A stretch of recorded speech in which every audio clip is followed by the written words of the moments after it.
We point to our sprawling cities, our global economies, and our towers of steel and glass as ultimate proof of human superiority. We view these achievements as the hard-earned finish line of evolution. But if we peel back the concrete and the technology, we have to ask a rather uncomfortable question about why we are actually doing all this work. Take a look at this biological loop. It reduces the daily existence of almost every wild animal, from a dog to a hog, down to a strict cycle driven entirely by three inescapable biological imperatives: eating, sleeping, and reproducing. We assume our sophisticated lives break this cycle, yet when we map our behavior against it, the underlying drives are identical. A feral dog hunts for scraps, while we build Michelin-starred restaurants. A hog sleeps in the mud, while we engineer luxury memory foam mattresses. What we proudly label as modern civilization is largely just a technological multiplier.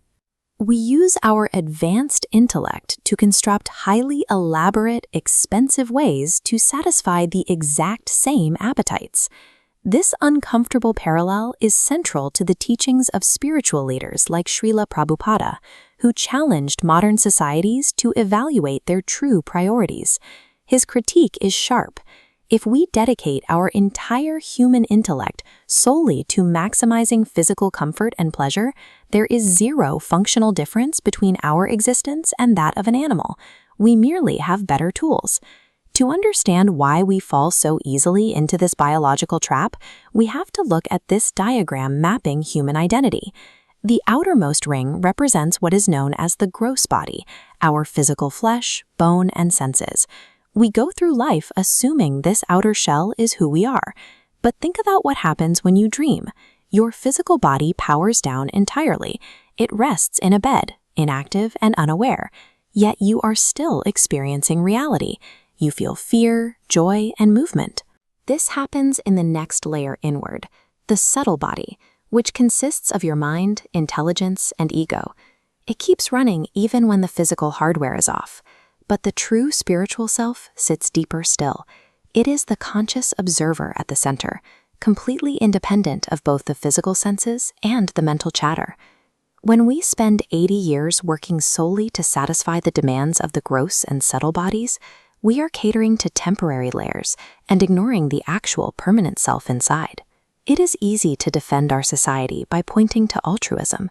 We celebrate the philanthropist, the dedicated family provider, and the fierce patriot, viewing these roles as proof that we care about more than our own bellies. However, spiritual philosophy categorizes these acts somewhat differently, as extended sense gratification.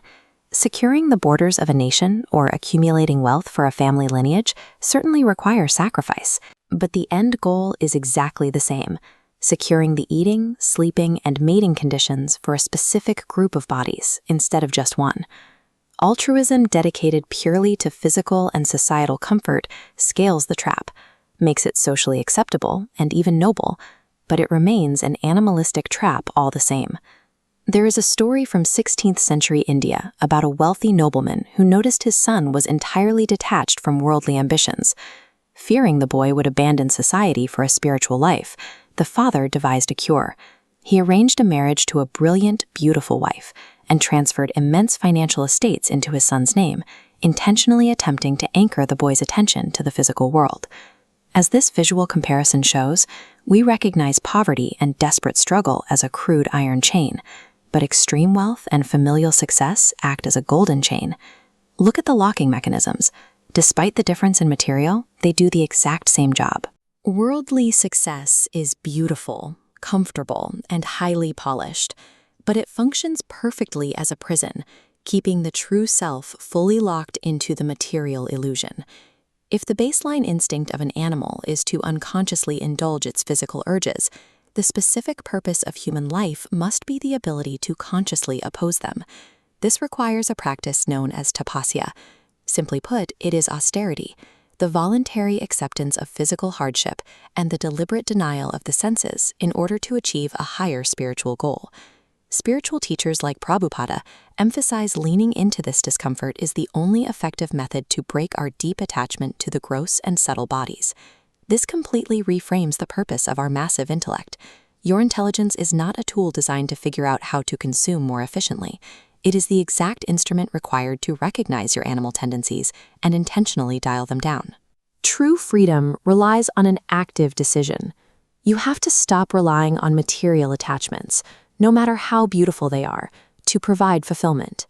Because actual human life only begins the moment we stop feeding the animal inside us, unlatch the golden chains of our own making, and pursue the liberation of the true self.